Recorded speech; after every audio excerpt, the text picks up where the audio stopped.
My name is Matt Welch. I'm the editor-in-chief of Reason Magazine. Nick Gillespie's the editor of Reason Online and TV. He's somewhere here. Say hello. That's him there.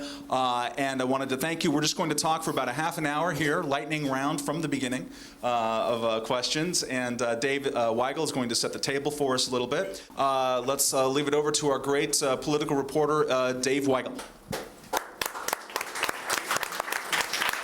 I will briefly introduce everyone, and then we'll start asking questions. Allyn Root is a sports celebrity, a self-made businessman, millionaire by the age of 30.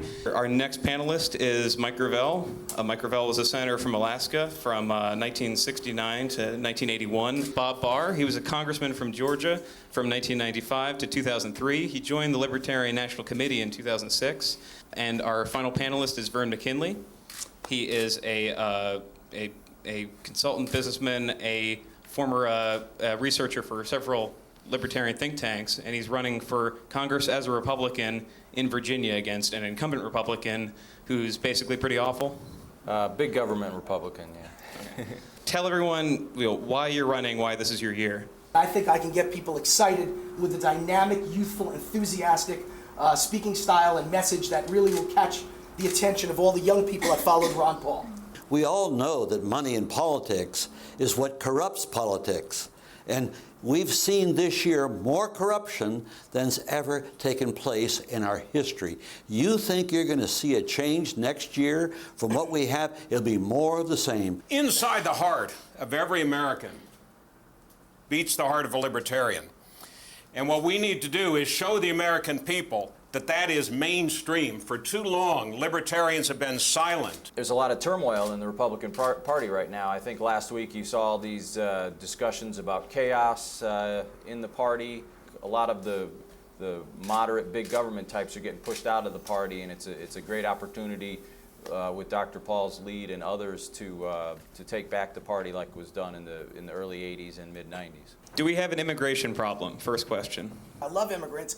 If immigrants came here without expecting welfare, aid to dependent families, child support, housing assistance, free public schools, free medical, Social Security. If you could wave a magic wand and end it tomorrow, I would say open borders would be great, let everyone in. I love immigrants, but you can't. It's unrealistic. So we have to seal the border to stop the problem and then figure out what to do with the people that are already here. The people that I've met, immigrants, they don't come here for welfare. They come here to work. They come here to work, and they'd love to send their money home to their families where the money goes a lot further than it goes here. No, we've had a stupid policy in this country. I'm ashamed that we're building a fence in our southern border. What we really need to do is recognize that even as libertarians, the one fundamental function of government, and if there is one responsibility the government has, is to protect the nation, to protect the sovereignty of the nation.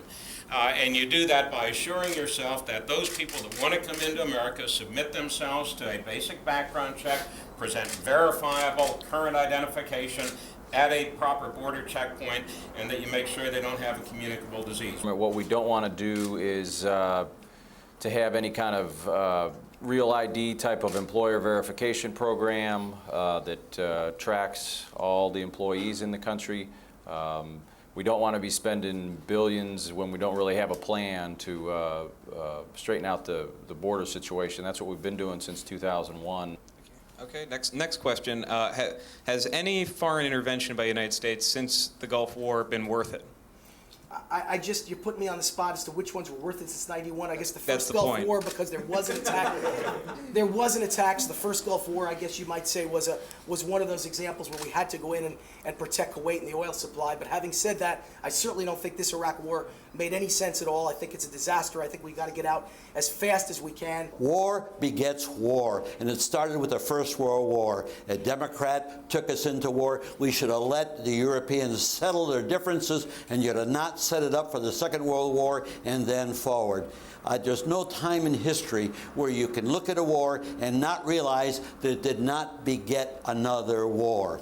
We need to recognize that America does not serve either itself or the rest of the world well by intervening, nation building, and occupying foreign lands. To clarify, none of the intervention since the Gulf War then? Keeping in mind that most were under Bill Clinton?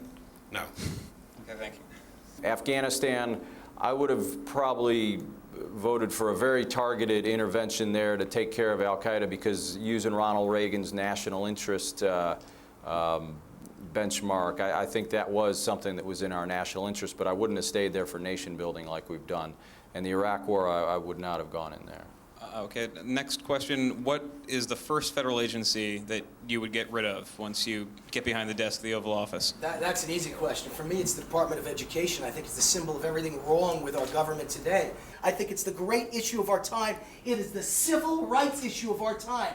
They are our children, and yet a gun is held to our head. I think back to the Boston Tea Party. It's taxation without representation. When you force me to pay property taxes to send my children to public schools, and public schools are failing, and I should have a voucher that allows me to take that money and choose something else. And unfortunately, public school teachers unions do not want our children to succeed.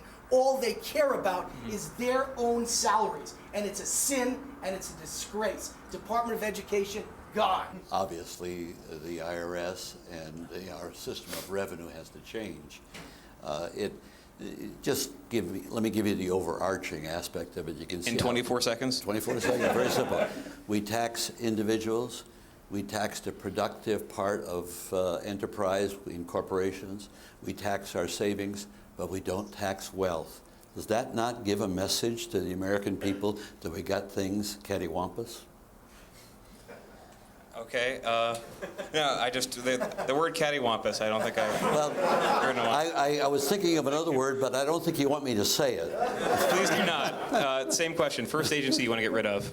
There is absolutely no reason, no constitutional basis, no legitimate basis for the Federal Department of Education.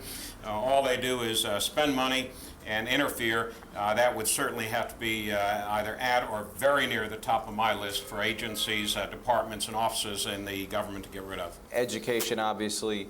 Energy, commerce. Commerce is just a broom closet of a bunch of functions that shouldn't be around. I mean, these were all planks during the Reagan years, during the mid-'90s Republican Revolution, and this time around we need to really be serious and get rid of them all. Are you willing to legalize the sale and possession of all narcotics? The war on drugs is the stupidest thing this country's ever undertaken. We know the failure of prohibition in the 20s, and now there's nothing stopping us. And here, I was there. Richard Nixon commissioned a study with the Pennsylvania governor, Schaefer, and the study was to find out what the story was with respect to drugs. Well, they came back with a study that said that marijuana was not addictive, was not a gateway drug, and that we should deregulate the hard drugs. And if you want a hard drug, go to a doctor, get a prescription. That's what the rest of us do with drugs right now. What are you talking about? Speak for yourself, So Senator. why not? We're spending. Wait, you get older, you'll need some. I believe the war on drugs is a disaster, but having said that, the way to get elected is to go after an issue the American public can get their hands around, and I think it's always about medical marijuana. If you had an uncle, if you had a father, if you had someone who was sick, they were in pain, how could you deny them something that would take that pain away in their last stage of life? We have a responsibility to the libertarian philosophy, the libertarian platform, the Libertarian Party, to present our ideas to maximize individual liberty and minimize government power in a way that actually moves us forward in the American people to get to that point. You can't do it in one fell swoop. Vern McKinley. This says the states do it. So I'll give you a 10-second answer. It made me shudder when I heard John McCain say that his favorite president was Teddy Roosevelt. Who is your favorite president? George Washington. Vern McKinley. Tie between Ronald Reagan and Calvin Coolidge. George Washington, far and away. Far and away, Thomas Jefferson, the most libertarian president in the history of America. We'll talk later about the Louisiana Purchase and what that meant for the expansion of executive power. And slavery. With that, I'd like to wrap up our terrific event. Thank you to all of our guests. Please give them a great round of applause. Thank you also to Dave Weigel for leading the affair. Thank you very much. This has been Matt Welch for Reason TV. Good night.